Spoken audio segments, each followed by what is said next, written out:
Olá novamente, aqui é Diogo Santana e eu vou dar início agora à primeira aula do curso básico de investimentos. A primeira aula vai ser com o tema Por que investir? E é interessante até mesmo para você que já investe para entender um pouquinho mais sobre o assunto. Vamos começar fazendo um comparativo de rentabilidades. Primeiro eu vou comparar a poupança, o CDI e o Ibovespa. O CDI é uma taxa que é usada muito para renda fixa e o Ibovespa são as maiores ações aqui do Brasil. É possível perceber que o CDI e a poupança cresceram nesse período e tiveram pouca volatilidade, eles não variaram muito, eles sempre foram constantes para cima. Só que o CDI bem mais do que a poupança. Já o Ibovespa, ele tem variações muito grandes. No começo, até 2016, foi praticamente só queda.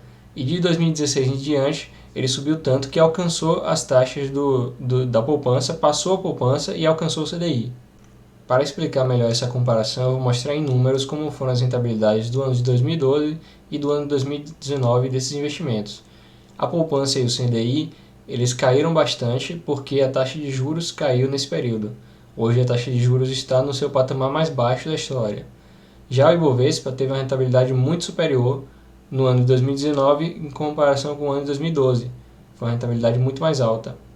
Os investimentos de renda fixa caíram bastante porque eles têm relação direta com essa taxa de juros em queda. Agora eu vou mostrar qual é o efeito da inflação nos seus investimentos. A inflação aqui medida pelo IPCA, que é o Índice Nacional de Preços ao Consumidor Amplo.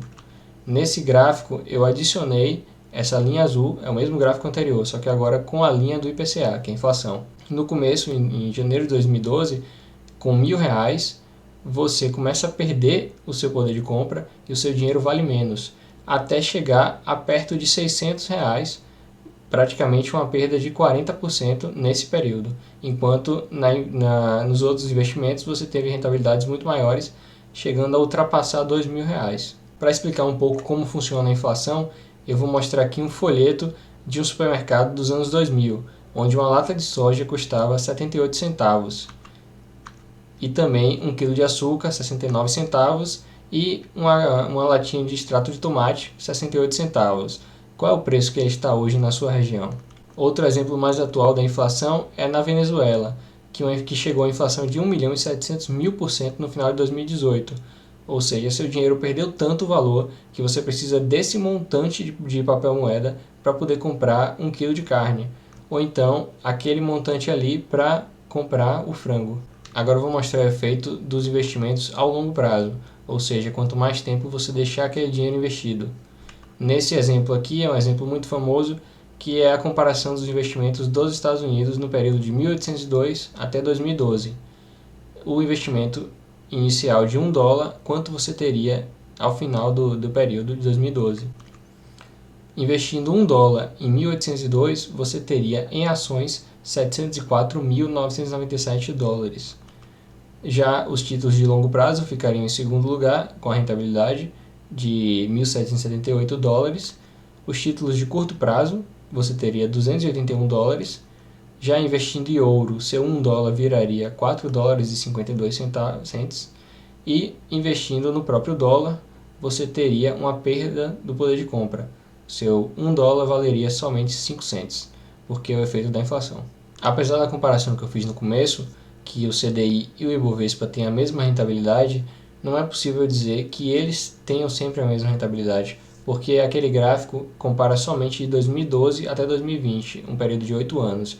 Já nesse gráfico aqui que eu mostrei agora, compara os investimentos de 1802 até 2012, ou seja, 200 anos de investimentos. E nessa comparação é possível perceber que as ações são os melhores investimentos dentre estes que foram comparados.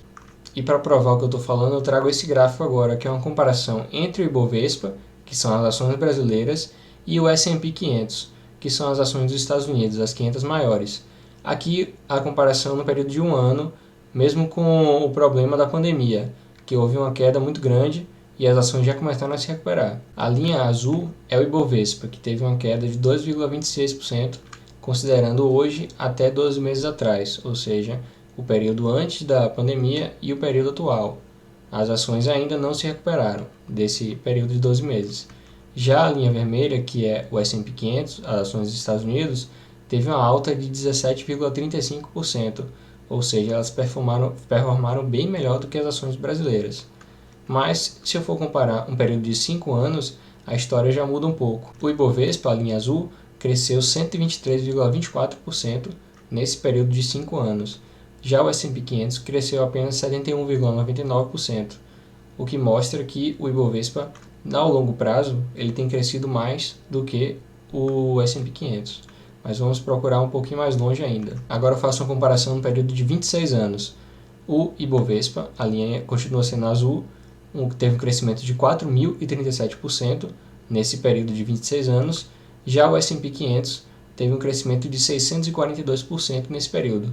Isso demonstra não que a bolsa brasileira é melhor do que a bolsa dos Estados Unidos, mas que a bolsa dos Estados Unidos tem um crescimento menor porque é uma bolsa mais estável e existe há mais tempo. Já o Brasil, que é um país emergente, tende a ter rentabilidades maiores, porque as ações ainda não atingiram um ponto de estabilidade, elas ainda estão, a maioria das empresas, tendo um período de crescimento. Só que isso não quer dizer que investir nos Estados Unidos seja ruim. Eu vou mostrar um exemplo agora da comparação entre o S&P 500 e a ação do Google. Ou seja, uma pequena parte do S&P 500, porque o Google representa apenas 1,63% do S&P 500, e demonstrar que a rentabilidade média das ações dos Estados Unidos é bem menor do que algumas específicas.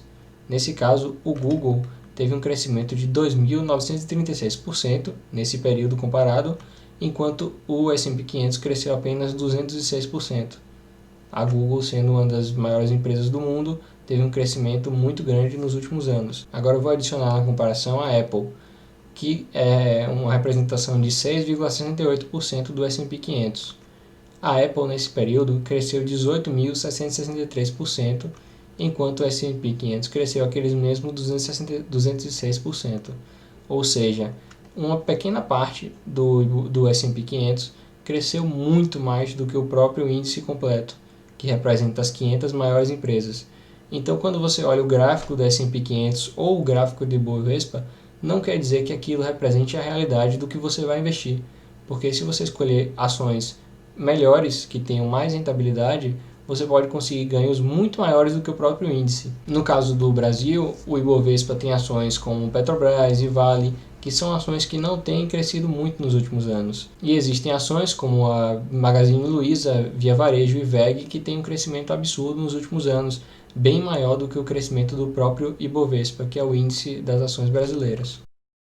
Chegamos ao final dessa primeira aula. Algumas partes do conteúdo podem ter até ficado um pouco complexas, mas no geral deu para entender que os rendimentos de renda fixa e de renda variável são bem melhores do que você ter o seu dinheiro perdendo o poder de compra, deixando guardado na conta corrente ou em qualquer outro tipo de investimento que não renda o suficiente para você ganhar da inflação. O mais importante dessa aula era entender qual é o efeito dos investimentos no seu bolso.